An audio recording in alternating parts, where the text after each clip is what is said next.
Quanto tempo leva para um profissional atingir um salário mensal de R$ 16.000? 5 anos? 8 anos? 10 anos? E se eu disser para você que uma pequena mudança na minha postura profissional fez com que eu chegasse a esse salário de R$ 16.000 logo nos 2 primeiros anos da minha carreira? Fica comigo até o final desse vídeo porque essa história que aconteceu comigo ela é chocante. Eu tenho certeza que pode acontecer com você também.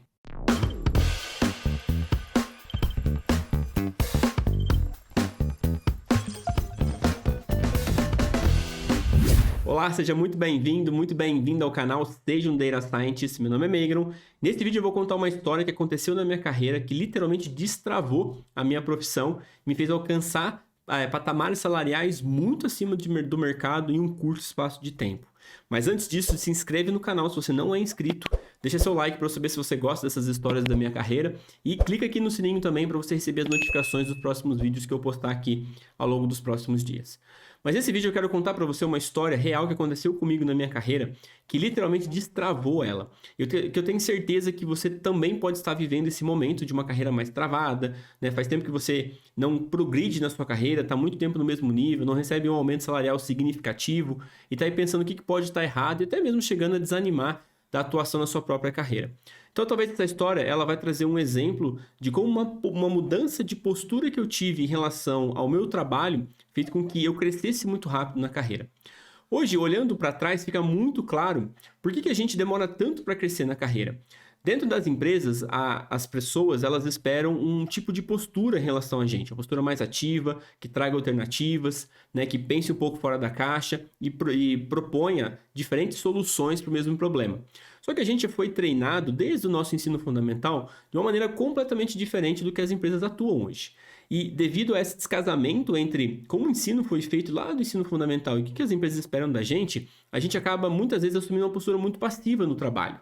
Essa postura passiva de receber as tarefas e executar, às vezes nem questionar o porquê você está fazendo aquilo, né? Isso trava o processo criativo de você trazer novas ideias, novos formatos, novas soluções para resolver o mesmo problema. E quando você não tem essa proatividade em fornecer soluções diferenciadas, dificilmente você consegue crescer na carreira. Isso acontece comigo e com certeza acontece com você. E quando a gente pensa em como foi a causa disso, né? Qual foi a origem disso, a gente começa a remontar o passado na época do nosso ensino fundamental. Então, quando eu fiz o ensino fundamental, olhando hoje e avaliando como é que foi esse ensino, foi um ensino de decoreba. Eu lembro até hoje que as aulas de biologia, a professora ela chegava na sala, pedia auxílio aí de 2, 3 alunos para ir até a biblioteca, pegar todos os livros de biologia. Ela chegava na sala, pedia para os alunos distribuir os livros e a aula dela era literalmente assim: abram a página 16, façam uma cópia das páginas da página 16 até a 18 para o seu caderno. Literalmente assim. Não tinha um espaço de discussão, não tinha um espaço de interação, a gente não estudava sobre um tópico, a gente não debatia sobre aquilo, a gente não construía conhecimento. Então foi uma época do meu aprendizado que eu decorei muita coisa. Eu lembro de saber muitas coisas decoradas, mas se você me perguntasse alguma questão diferente daquilo, eu não sabia muito bem responder. Então eu passei 9 anos dentro desse ensino, né, o ensino de escola pública, que foi trazido pela professora de maneira muito mais decoreba. Depois, eu fui para o ensino médio em 2014 e o ensino ele passou de uma forma decoreba para uma forma de estuda que vai cair na prova. Então, as professoras elas davam o conteúdo, passavam vários exercícios sobre uma matéria e falavam assim, olha, estuda essas questões aqui porque vai cair exatamente na prova. Então, eu passei de um ensino de decoreba para um ensino de que estuda, passa na prova, que não era muito diferente da decoreba. Então eu tinha muita facilidade em decorar coisas, porque afinal de contas eu estudava dessa forma, mas eu não conseguia entender os fundamentos daquilo que eu estudava para poder resolver problemas diferentes que tinham os mesmos fundamentos. É como se eu tinha aprendido a pastar num pasto verde e se mudasse a cor do pasto, provavelmente eu morreria de fome, porque eu não sabia pastar com um pasto de cor diferente. Isso ficou muito claro na minha carreira quando em 2017 eu decidi entrar na faculdade pública. E a escolha da faculdade pública para mim era essencial porque eu venho de uma família muito simples financeiramente, meus pais não podiam pagar para mim uma faculdade particular e também não podiam pagar um alojamento ou uma república em uma universidade fora da minha cidade. Então a única forma era ir para uma universidade que tivesse algum tipo de auxílio social para as pessoas pobres.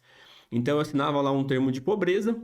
E aí eu tinha direito ao bandejão, que é o restaurante universitário, e também ao alojamento, que era um prédio dentro da universidade, que eram 3 andares, cada andar tinha 10 quartos, cada quarto moravam de 2 a 3 pessoas e tinha um banheiro por andar. Então a gente compartilhava tudo ali, só tinha uma cozinha pelo prédio inteiro também. Então essa era a única forma de eu conseguir estudar, porque eu não conseguia pagar uma faculdade particular. Então, para entrar na faculdade pública, eu precisava fazer um vestibular. E, para meu azar, esse vestibular, ele não cobrava o decoreba, mas ele cobrava que eu soubesse os princípios para resolver problemas. Então, o vestibular da USP e o vestibular da Unicamp eram terríveis para mim, porque eu não conseguia juntar peças para resolver um problema, porque eu tinha aprendido dentro de um sistema de decoração. E aí, quando eu fui fazer o pré-vestibular, né, eu trabalhava das 7 às 5 para poder pagar esse meu cursinho pré-vestibular. E lá foi o grande choque de realidade, porque os professores eles davam aulas ensinando os fundamentos e usando exemplos para poder solidificar o conhecimento e depois você usava os exercícios para poder realmente ali fixar aquilo que você tinha aprendido. Então, o meu esforço para aprender era muito maior do que as outras pessoas. Aquelas pessoas que já vinham de um ensino muito mais focado em resolver problemas, elas tinham muito mais facilidade em entender as coisas e resolver os exercícios. Enquanto elas faziam 5, 10 exercícios em 2, 3 horas, eu levava o dia todo, porque eu estava ainda tentando decorar como fazer o exercício e não entender quais eram os princípios envolvidos naquele problema para poder resolver aquilo. E isso foi tão forte que eu passei 3 anos da minha vida fazendo o cursinho. Eu passei de 2007 a 2010 fazendo o cursinho. O primeiro ano eu trabalhava das 7 da manhã às 5 da tarde, fazia cursinho à noite. No segundo ano eu fui efetivado no trabalho, passei a trabalhar das 2 da tarde às 10 da noite, fazia o cursinho das 7 da manhã às 2 da tarde. No terceiro ano me voltaram pro horário das 6 da manhã às 2 da tarde, eu passei a fazer cursinho à noite, até que eu consegui passar então no vestibular para fazer engenharia elétrica na USP em São Carlos, no interior de São Paulo. Então, nesse momento, eu já tinha entendido que estudar não era você decorar, mas é você entender as bases fundamentais e usar aquilo para resolver problemas. Então, fui para a faculdade para fazer engenharia elétrica lá em 2010 e lá eu comecei a aprender muitas ferramentas. Então, eu aprendia muito sobre cálculo, muito sobre estatística, muito sobre programação. Tive a oportunidade de fazer um intercâmbio para os Estados Unidos num programa chamado Ciências Sem Fronteiras, onde eu aprendi muito sobre programação, aprendi muito sobre machine learning. Foi lá que eu conheci a ciência de dados com esse nome propriamente dito. Trabalhei numa startup de um professor que era líder científico dessa startup, me convidou para trabalhar com eles, então tive muito contato com essas pessoas, aprendendo realmente muitas ferramentas. Então, quando eu saí da faculdade em 2016, no final de 2015, eu sabia muita coisa técnica. Eu sabia programar em Python, sabia programar em R, sabia programar em Java, sabia C, eu sabia análise de dados, sabia estatística, sabia um pouco de design, sabia muita coisa, porque dentro da minha graduação, eu procurei aprender o máximo de habilidades que eu podia. Mas aí tinha um problema, que eu só fui descobrir quando eu entrei no mercado, que é eu não conseguia juntar essas ferramentas para resolver um problema. Então, basicamente, o meu dia era o meu chefe me passando alguns problemas para resolver e eu tentando escolher a melhor ferramenta para resolver o problema da melhor forma. Só que o problema de escolher a melhor ferramenta e fazer o seu máximo com perfeição para resolver aquilo, porque eu sempre fui ensinado que eu deveria sempre fazer o máximo para resolver um problema, me causou muitos momentos ruins na minha profissão. Porque eu demorava muito tempo para resolver um problema, para criar a solução de um problema, porque eu sempre queria fazer o meu melhor para resolver aquilo, mas eu nunca conseguia entregar a tempo, porque a perfeição que eu buscava, junto com a falta de habilidade e velocidade que eu tinha na época, não fazia eu conseguir entregar os resultados dentro do prazo. E aí eu sempre entregava, fazia as coisas atrasadas, trabalhava muito, era uma época que eu trabalhava 14, 15 horas por dia normalmente, então eu chegava no trabalho umas 8 da manhã e ia embora umas 8, 9 horas da noite, todos os dias, segunda a sexta, para poder dar conta das entregas. E não era porque eu tinha muita entrega, porque o meu chefe me passava muita demanda, mas porque eu demorava demais para fazer essas entregas. Então eu levava muito mais tempo do que o normal, e isso obviamente me atrasava, né? Eu tinha que trabalhar mais para poder entregar as mesmas demandas dentro do mesmo prazo. E aí meu chefe sempre quando fazia avaliação de desempenho, me classificava como uma pessoa de baixo desempenho. Então olhando para as avaliações na empresa, eu era classificado como uma pessoa de baixa performance. Então foi um momento muito ruim da minha carreira mesmo, né? Eu era uma pessoa que acreditava ter uma boa formação, acreditava conhecer muita coisa, mas eu não conseguia desempenhar bem. Eu não conseguia ter boa performance por causa, né, de entregar as coisas muito lentamente, né? As pessoas dependiam muito dos meus resultados e eu entregava isso lentamente. E meu chefe sempre me cobrando por velocidade da entrega. Megan, você precisa entregar mais rápido, precisa entregar mais rápido, precisa entregar mais rápido, né? E isso fazia com que eu ficasse sempre cansado. Porque eu trabalhava 14 horas por dia, pegava ônibus, metrô, trem lá em São Paulo, e isso ia me cansando, né? E esse cansaço me refletia na minha vida pessoal. E eu fazia tudo isso e ainda ganhava pouco, né? Como analista de BI, eu ganhava um salário muito baixo, morava numa kitnet de 40 metros quadrados, tinha que pegar ônibus, metrô, para poder chegar até em casa e repetir esse processo todos os dias, de segunda a sexta-feira, trabalhando 14 horas por dia. Então foi um momento de muito aprendizado, mas foi um momento muito difícil na minha carreira também.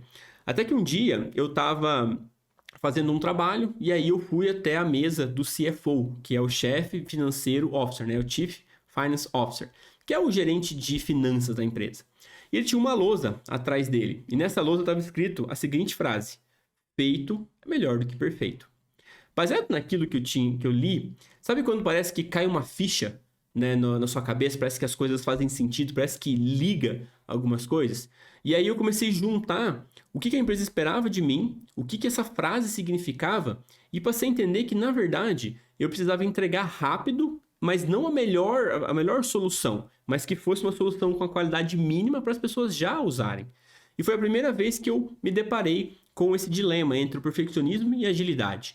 Eu fui treinado a minha vida inteira até aquele momento a entregar sempre o meu melhor, fazer o meu melhor, entregar sempre aquilo ao mais do que me pediam. Só que isso, alinhado com uma habilidade baixa e ser devagar mesmo para desenvolver soluções, fazia com que eu atrasasse as coisas. Enquanto do outro lado, as pessoas exigiam agilidade, queria que eu entregasse as coisas rápidas, com a qualidade mínima necessária para as pessoas usarem, e depois ia inteirando dentro dessa primeira solução. Então foi aí que eu acabei percebendo que as empresas, elas valorizam aquelas pessoas que entregam rápido com uma qualidade mínima. Obviamente não adianta você entregar uma coisa que as pessoas não conseguem usar porque a qualidade está mais baixa, mas você entregar alguma coisa com uma qualidade mínima, né? Fazer entregas rápidas, entregar a solução em maneira de versões, né? Então você vai entregando as versões daquela solução da mesma forma como a gente desenvolve um software, né? Se você olhar qualquer aplicativo que você tem no celular, esse aplicativo ele tem versões, que são melhorias a partir da sua base de desenvolvimento.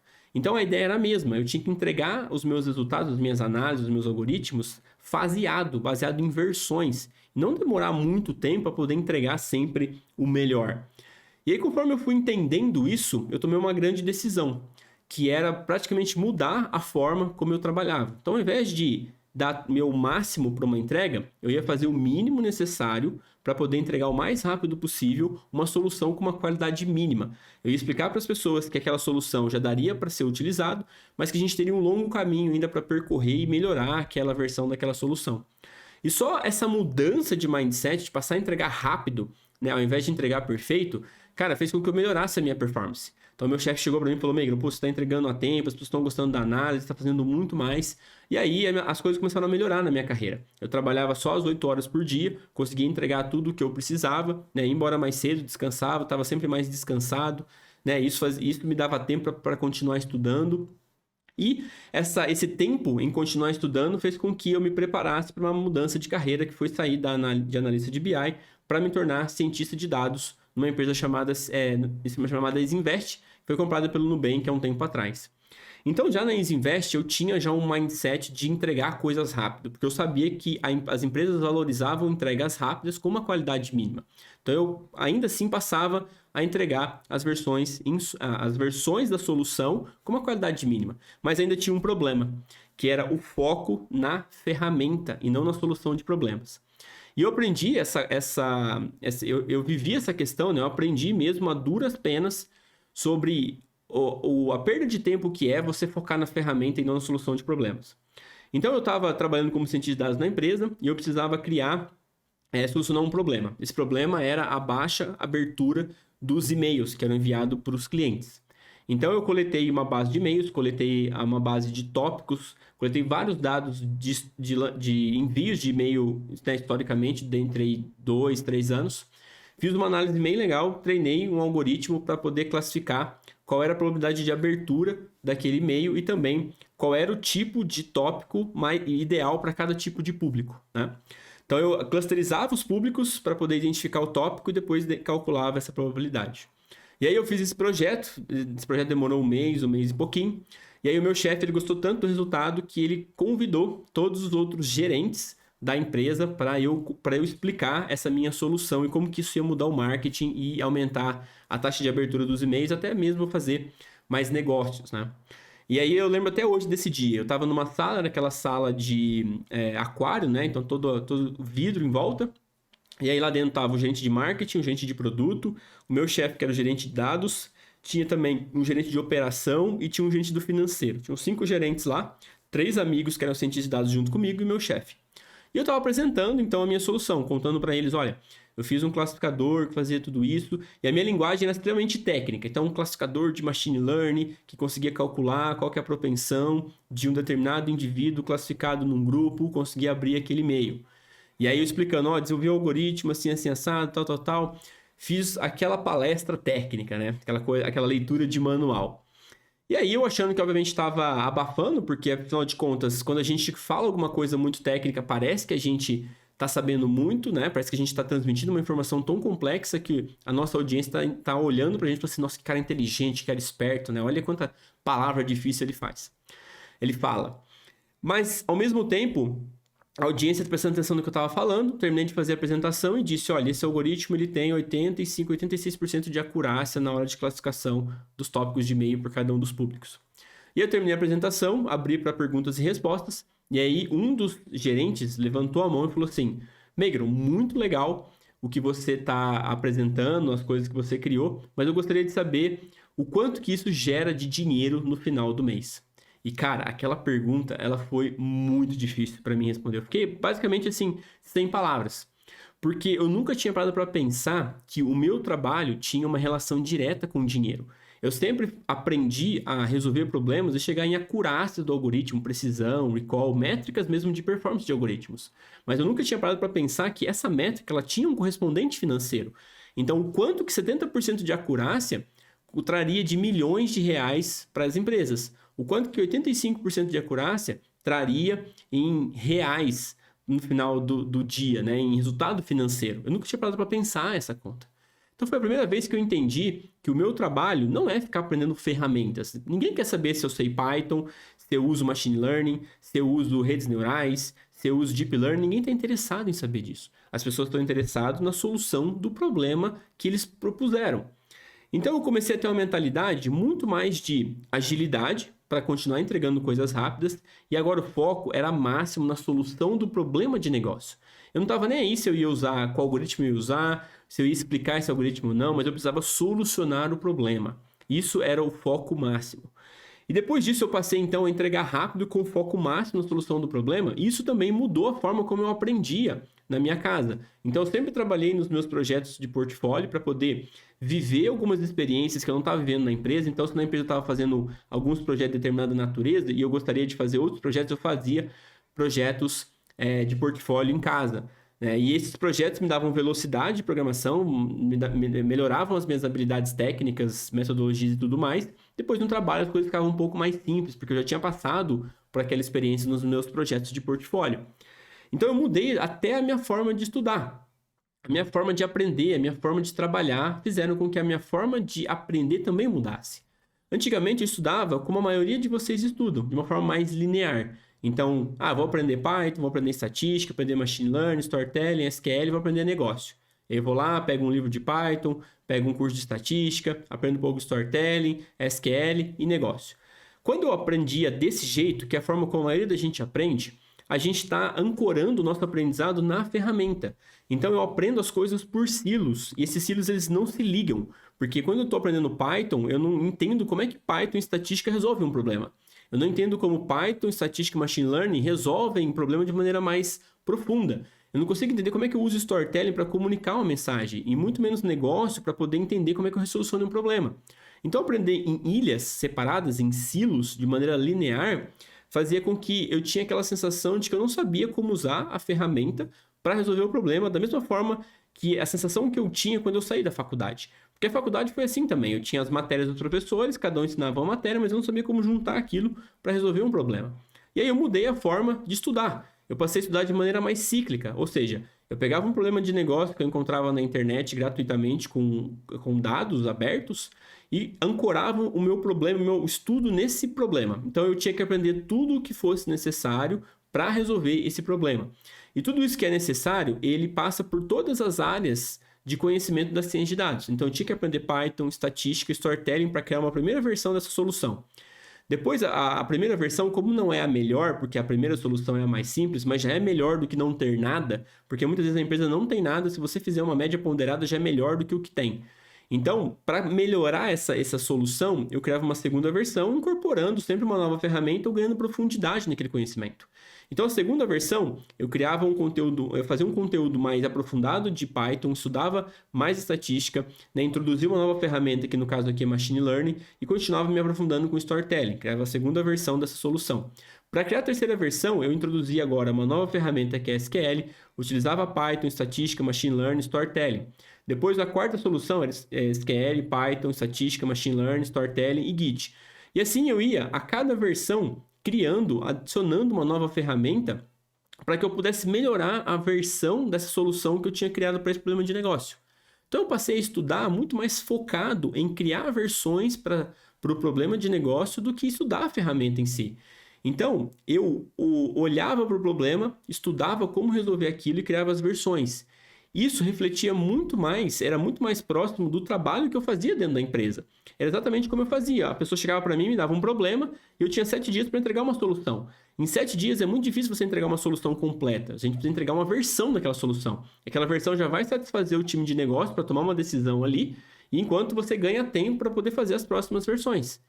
Então era muito mais próximo o meu estudo daquilo que eu trabalhava. Isso fez com que eu tivesse clareza sobre como aprender as coisas da ciência de dados. Então eu parei de estudar programação e passei a aprender como unir fontes de dados diferentes para poder analisar fraudes de cartão de crédito, por exemplo, que era o problema negócio âncora. Eu parei de estudar estatística e passei a aprender como analisar dados e gerar insights para um problema de previsão de vendas usando a estatística.